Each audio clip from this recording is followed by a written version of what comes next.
মুভির শুরুতে আমরা একজন লোককে দেখতে পাই যে একটি টিমের কুসুমের ভিতরে গ্রিন কালারের একটি লিকুইড দিচ্ছিল।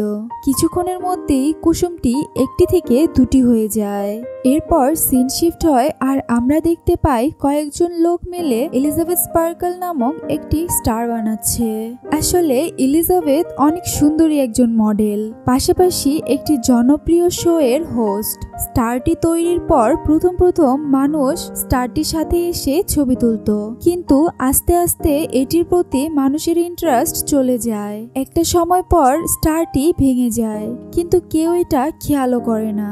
এটার মাধ্যমে স্পষ্ট বোঝা যাচ্ছে যে মানুষের এলিজাবেথের উপর থেকে ইন্টারেস্ট চলে গিয়েছে। এরপর আমাদের এলিজাবেথকে দেখানো হয়, যার আজকে 50 বছর বয়স হয়েছে।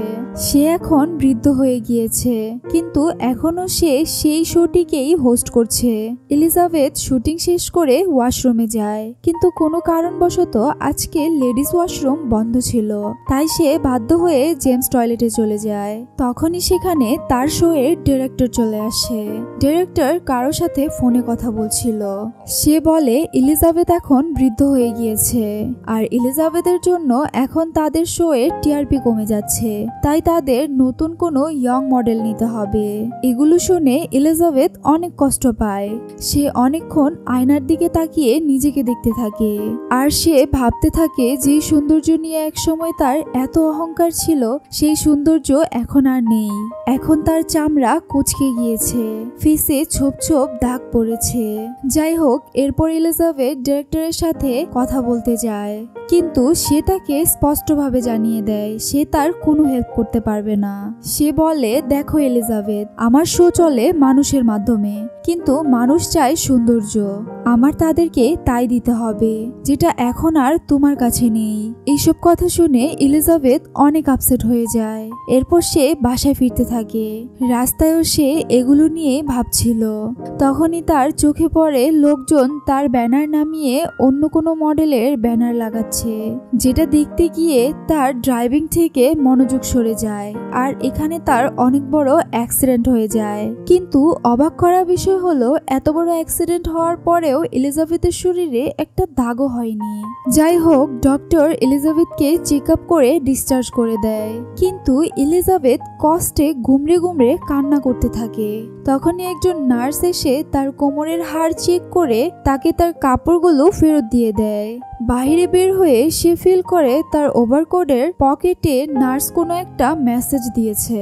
সে সেটি ওপেন করে দেখতে পায়, সেখানে লেখা ছিল, এটি আমার জীবন বদলে দিয়েছে। আর সাথে একটি পেন ড্রাইভ ছিল। পেন ড্রাইভটির উপরে লেখা ছিল দ্য সাবস্টেন্স। এলিজাবেথ বাসায় এসে আগে পেন ড্রাইভটি ওপেন করে, যেখানে সাবস্টেন্স নামক এক ধরনের লিকুইডের কথা বলা হয়েছে। এই লিকুইডটি বডিতে ইনজেক্ট করার মাধ্যমে যে কোনো বৃদ্ধ মানুষ আবার ইয়ং হতে পারবে। অর্থাৎ সাবস্টেন্সটি ইউজ করলে তার ভিতর থেকে তার মতো দেখতে একটি নতুন ইয়ং মানুষ বের হয়ে আসবে, যে তার বডির সাথে কানেক্টেড। কিন্তু দুটো বডিকে বেঁচে থাকার জন্য কিছু রুলস রেগুলেশন ফলো করা লাগবে। যেমন 7 দিন একটি বডি ঘুমিয়ে থাকবে, আরেকটি বডি অ্যাক্টিভ থাকবে। অর্থাৎ 7 দিন পর পর তাদের বডি রিপ্লেস করতে হবে। তার ভিতর থেকে বের হয়ে আসা ইয়ং বডিটিকে বেঁচে থাকতে হলে তার কোমরের হাড় থেকে বের করে এক ধরনের হোয়াইট কালার লিকুইড তার বডিতে ইনজেক্ট করতে হবে। আর এই 7 দিন কোম্পানি থেকে আসা খাবার ওল্ড বডিতে ইনজেক্ট করে দিতে হবে। এলিজাবেথের এগুলো একদমই বিশ্বাস হয় না, তাই সে পেন ড্রাইভটি ডাস্টবিনে ফেলে দেয়। কিন্তু রাতে সে আবার ডিপ্রেসড হয়ে পড়ে। সে তার ওল্ড পিকচার আর তার অ্যাওয়ার্ডগুলো দেখে অনেক কষ্ট পেতে থাকে। তাই সে পেন ড্রাইভটি নিয়ে সেখানে থাকা নাম্বারে কল দেয় এবং বলে সে সেই সাবস্টেন্সটি অর্ডার করতে চায়। কলের ওই প্রান্ত থেকে তাকে তেমন কিছু বলেন না, শুধু তাকে তার অ্যাড্রেস জিজ্ঞেস করে আর তাকে একটি কোডের মাধ্যমে অ্যাড্রেস দেয়। সকালবেলা এলিজাবেথ নিউজে দেখতে পায় তার কোম্পানি নতুন মডেলের জন্য অ্যাড দিয়েছে, যেটা দেখে সে অনেক আপসেট হয়ে যায়। তখনই তার চোখে পড়ে তার অ্যাড্রেসে একটি এনভেলপ এসেছে। এটি খুলে সে ভিতরে একটি কোড কার্ড পায়। কার্ডটি নিয়ে সে সেই অ্যাড্রেসে চলে যায়। সেখানে গিয়ে কার্ডটি স্ক্যান করে সে ভিতরে ঢুকে। সেখানে তাকে দেওয়া কোড নাম্বার অনুযায়ী সে একটি লকার পায়। লকারের ভিতরে তার জন্য একটি বক্স ছিল। বক্সটি নিয়ে সে বাসায় চলে আসে। বক্সটি ওপেন করে সে অনেক কিছু দেখতে পায়। প্রথমেই ছিল একটি সিরাম আর একটি ইনজেকশন, যেটি তার একবারই ব্যবহার করতে হবে। এরপর ছিল একটি স্টেবিলাইজার কিট, যেটির মাধ্যমে পুরনো বডির কোমরের হাড় থেকে সাবস্টেন্স বের করে নতুন বডিকে প্রতিদিন ইনজেক্ট করা লাগবে। আর দুটো বডিকে রিপ্লেস করার জন্য এক ধরনের কিট দেওয়া হয়েছে এবং দুটো বডির জন্যই 2 সপ্তাহের খাবার দেওয়া হয়েছে। এরপর এলিজাবেথ ওয়াশরুমে চলে যায়। ওয়াশরুমে গিয়ে সে আয়নার দিকে অনেকক্ষণ নিজেকে দেখতে থাকে, কারণ সে ডিসাইড করতে পারছিল না সে এটা করবে কি না। ফাইনালি এলিজাবেথ ডিসাইড করে ফেলে এবং সেই ইনজেকশনটি নিজের বডিতে পুশ করে দেয়। সে কিছুক্ষণ নর্মাল ছিল, কিন্তু এরপরেই তার প্রচন্ড ব্যথা হতে শুরু করে। ব্যথায় সে ছটফট করতে থাকে। তার চোখের লেন্স ডবল হয়ে যায়। কিছুক্ষণের মধ্যেই তার কোমরের হাড্ডি ফেটে ভিতর থেকে একটি সুন্দরী মেয়ে বের হয়ে আসে। এটি এলিজাবেথেরই নতুন ভ্যারিয়েন্ট। সে অনেকক্ষণ মিররে নিজের চেহারা দেখতে থাকে, কারণ সে বিশ্বাস করতে পারছিল না যে মেডিসিনটি কাজ করেছে। সে তার রূপে অনেক ইমপ্রেস হয়ে যায়। এরপর সে তার ওল্ড বডিটি সেলাই করতে যায়, কারণ সেটা ছিঁড়ে সে ভিতর থেকে বের হয়ে এসেছে। এরপর সে ওল্ড বডিতে খাবার ইনজেক্ট করে ঘুমোতে চলে যায়। সকালে সে যখন ঘুম থেকে উঠে সে দেখতে পায় তার নাক থেকে রক্ত বের হচ্ছে। তখনই তার মনে পড়ে যায় পুরনো বডি থেকে লিকুইড বের করে তার বডিতে ইনজেক্ট করতে হবে। সে দৌড়ে ওয়াশরুমে যায় আর পুরনো বডি থেকে সাবস্টেন্স বের করে তার বডিতে ইনজেক্ট করে নেয়। সাথে সাথেই সে ঠিক হয়ে যায়। এরপর সে রেডি হয়ে নতুন রূপ এবং নতুন পরিচয় নিয়ে তার শো এর অডিশন দিতে যায়। সেখানে তার সৌন্দর্যে সবাই মুগ্ধ হয়ে যায় আর ডাইরেক্টর তাকে সাথে সাথেই অ্যাপয়েন্ট করে নেয়। এখানে সে তার নাম বলে সু। যেহেতু 1 সপ্তাহ পর পর তার বডি রিপ্লেস করা লাগবে, তাই সে ডিরেক্টরকে বলে তার মা অসুস্থ, তাই তার দেখাশোনার জন্য 1 সপ্তাহ পর পর তার গ্রামে যাওয়া লাগে। ডাইরেক্টর তার রূপে এতটাই মুগ্ধ হয়েছে যে কোনো কিছু চিন্তা না করেই তাকে হা করে দেয়। সু এখন তার নতুন বডি অনেক এনজয় করছিল। সে মনোযোগ দিয়ে তার কাজ করে আর তার সৌন্দর্যের কারণে কিছুদিনের মধ্যেই অনেক পপুলার হয়ে যায়। দেখতে দেখতে 1 সপ্তাহ শেষ হয়ে যায়। সু তার পুরনো বডির সাথে রিপ্লেস করে নেয়। পুরনো বডি গিয়ে তার নতুন বডির সাথে ফুড অ্যাটাচ করে দিয়ে তার অফিসে যায়। সেখানে ডিরেক্টর তাকে তার পুরনো জিনিসগুলো ফেরত দেয় এবং সাথে একটি ছোট গিফট দিয়ে তাকে অনেক ইনসাল্ট করে সেখান থেকে বের করে দেয়। বাসায় এসে সে অনেক আপসেট হয়ে বসে থাকে। তখনই তার অ্যাড্রেসে নতুন একটি এনভেলপ আসে, যেটি সেই কোম্পানি থেকে এসেছে। এনভেলপে আরেকটি কোড কার্ড ছিল, অর্থাৎ আগামী 2 সপ্তাহের খাবার চলে এসেছে। সে সেই অ্যাড্রেসে গিয়ে খাবারগুলো নিয়ে আসে। দেখতে দেখতে আবার 7 দিন চলে যায় আর সু জেগে ওঠে। সু ডিসাইড করে এবার সে তার সৌন্দর্যকে পুরোপুরি উপভোগ করবে। আর এজন্য সে কখনো কখনো বাসায় থাকতেও পারে, নাও থাকতে পারে। তাই সে ডিসাইড করে বাসায় কোনো একটি দেওয়াল ভেঙে একটি সিক্রেট রুম বানাবে, যেখানে তার পুরনো বডিটি লুকিয়ে রাখবে, যেন তার অনুপস্থিতিতে কেউ এটা দেখতে না পায়। এরপর সে দেওয়াল ভাঙতে শুরু করে। তার খটরপটর আওয়াজে তার নেইবার চলে আসে, কিন্তু নেইবার তার সৌন্দর্যে এতটাই মুগ্ধ হয়েছে যে সে তাকে কিছুই বলতে পারে না। উল্টো তাকে বলে কোনো সাহায্য লাগলে জানাবেন, কিন্তু সু তাকে কিছুই বলে না। যাই হোক, এরপর সু তার সিক্রেট রুমের কাজ কমপ্লিট করে দেয় এবং তার ওল্ড বডিটি সেখানে রাখে। সু অনেক এনজয় করে। দেখতে দেখতে আবার 7 দিন চলে যায়, কিন্তু এবার সে এতটাই আনন্দে মেতেছিল যে সে ভুলে যায় আজকে তার বডি রিপ্লেস করার ডে চলে এসেছে। এলিজাবেথ সেদিন তার বাসায় একটি ফ্রেন্ড নিয়ে এসেছিল, কিন্তু হঠাৎ তার মাথা ব্যথা করতে শুরু করে এবং তার নাক দিয়ে রক্ত বের হতে থাকে। সে বুঝতে পারে তার বডি রিপ্লেস করার টাইম চলে এসেছে।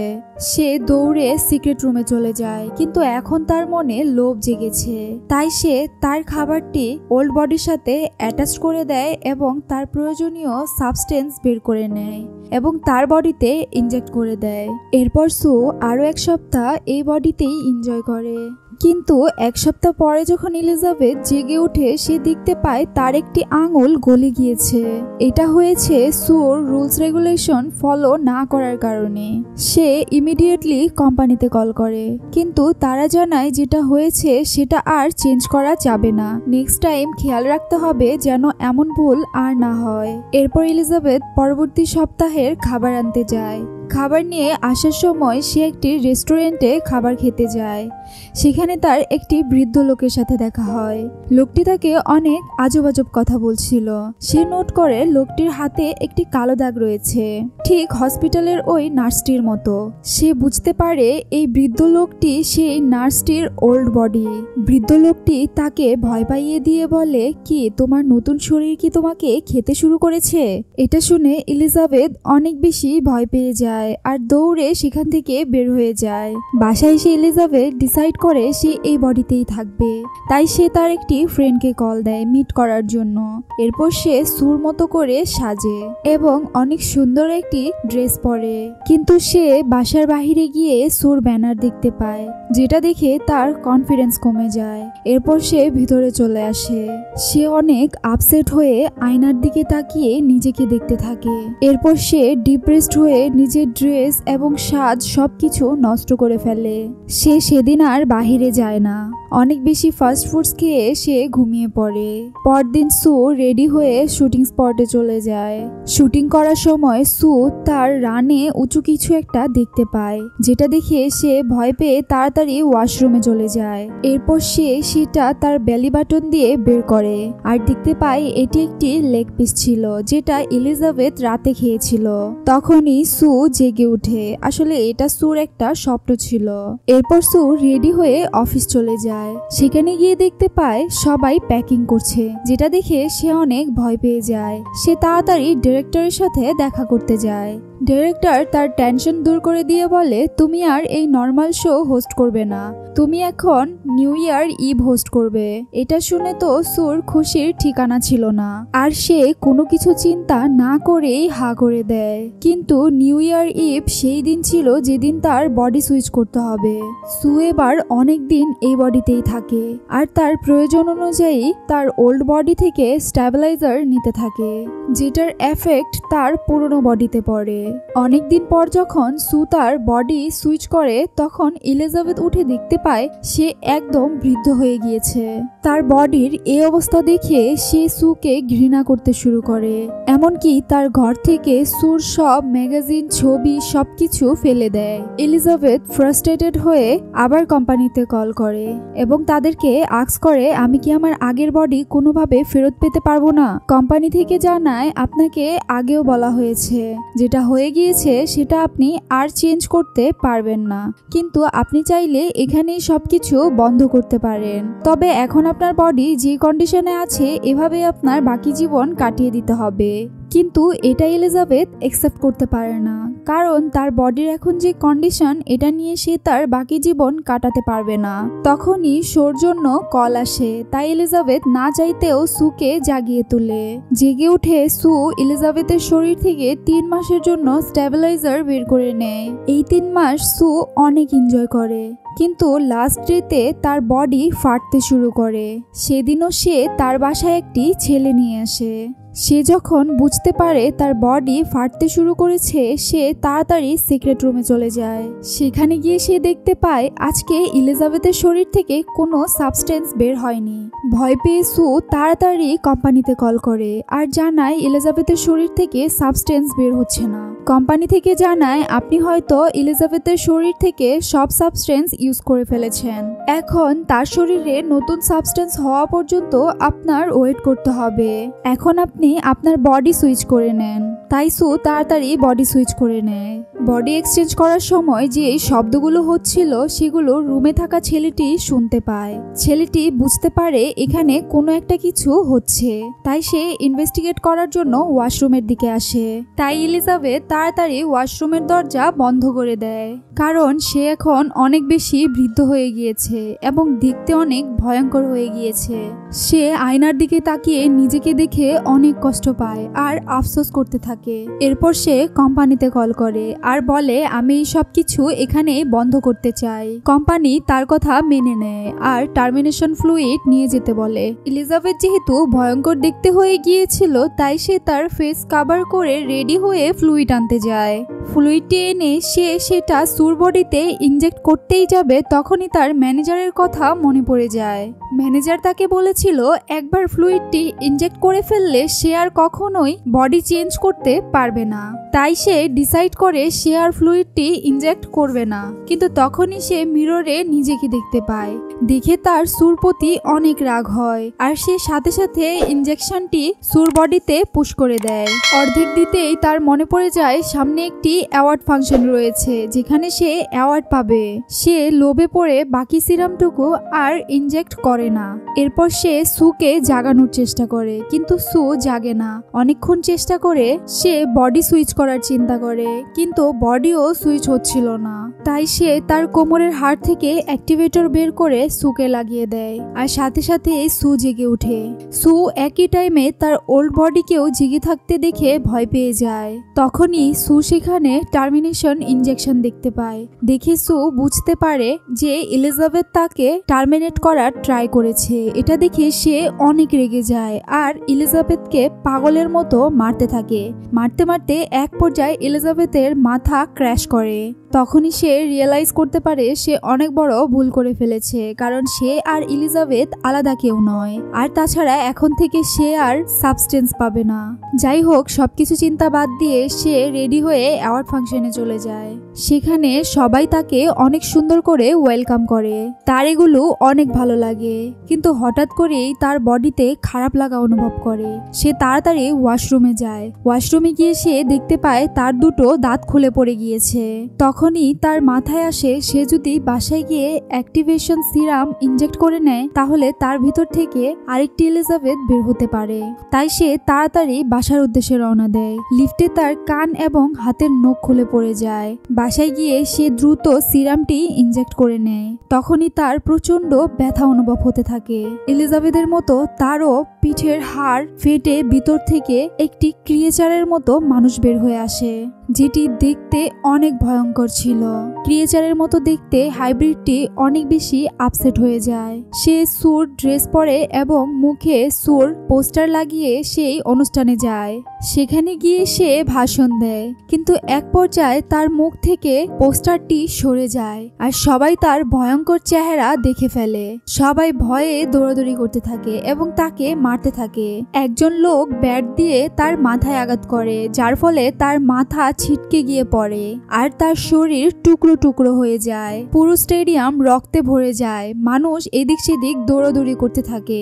এলিজাবেথের বডির টুকরোগুলো ক্রিয়েচারদের মতো মুভ করতে করতে পুরো স্টেডিয়াম ভরে যায় আর তার মাথাটি মুভ করে মুভির শুরুতে দেখানো এলিজাবেথ স্পার্কল নামক সেই স্টারটির উপরে এসে বসে।